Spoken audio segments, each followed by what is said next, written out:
about enough. Um, and yeah, I think he should be. I think every team could use him, and I really like his stuff.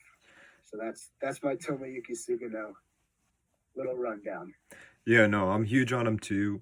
The only thing that when I evaluate uh international players, I compare, I kind of compare their stats to guys who are international who have failed, right? So like one of the guys I compared Sugano to was Yaseki Kukichi. Do you know who he is for the Yeah, he was Mariners? actually pretty good this year. He got very unlucky. He really struggled in his first year in the states, but he Yeah, actually wasn't bad in 2020. yeah, no, he Nice rebounded little this year. package there. And he's still interesting to evaluate because I mean, it kind of came out of left field and he got he kind of got a big contract out of nowhere. Um, the one thing I want to look at with Kukichi is this year, 5.17 ERA, but a 3.3 FIP. I mean, that obviously He got very unlucky this I year. mean, that He is definitely like, struggled. Listen, I had him in fantasy his rookie year. I was expecting bigger things. I was very disappointed, yeah. but no, he got pretty unlucky this year. But, you look at his rookie year. I mean, I think he's figuring things out, right? We still got to kind of look, look past that, I guess. I don't know. The one troubling stat for me with him is his BABIP is a 3.06. That is very bad. Um, and that was this year. And again, part of Oh, that is, okay. yeah, and part of that's Oh, yeah. being Let's see unlucky, I that. guess. But that's something that has to just change. Because you cannot have when the ball's batted in play, a 300 average. I mean, that is I mean, abysmal. 300 average is about average for BABIPs. Yeah, I guess you're right. I guess you're right. Yeah. I mean, he did Like a low 306, I mean, it's not ideal, but you know, he it's did not. It's he did also lower it by 4 points opposed to last year, yeah, but it's not that bad. it'll be interesting to see how he pans out this year. But Yeah, no, I'm excited to watch him this year. But I think what's it's obviously easy to compare pitchers coming from Japan. mhm. But what his thing is that he's not going to overwhelm you with stuff. He's not going to he has good stuff. He's not going to blow a fastball by you at 99 miles per hour, right? He throws 92. But the way he pitches, where he pitches smart and he locates it well, and I think those things are two things that are going to translate very well to the MLB, right? Like pitchers are used to seeing 99 mile per hour fastballs, or batters are, at least in general.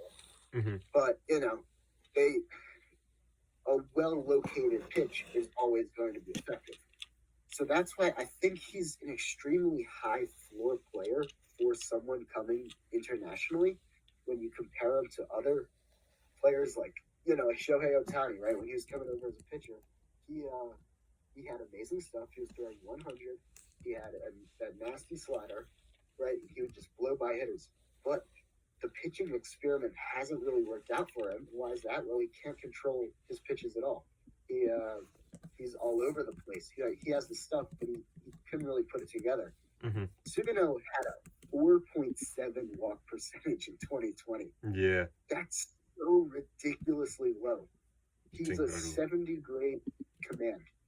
So I really think there's obviously going to be some transition coming over to the major leagues, and it's never a guaranteed that he's going to come out and be an effective starter. But when you compare him to other international free agents, he has the stuff that's the most that'll lend the most to playing in the major leagues. Mhm. And that's why I'm not really worried about the transition that much. And that's why, honestly, I don't even know if this is bold. With the nature of this free agency, he might be one of the safer free agent pitchers in this free agent class, as Yeah. crazy as it seems. Yeah, no, that's So true. I definitely think any team in need of a starter, which is, by the way, every team, because you can never have enough starting pitchers, is they should be looking at him. Yeah. I think he's going to be a legit pitcher. in the States.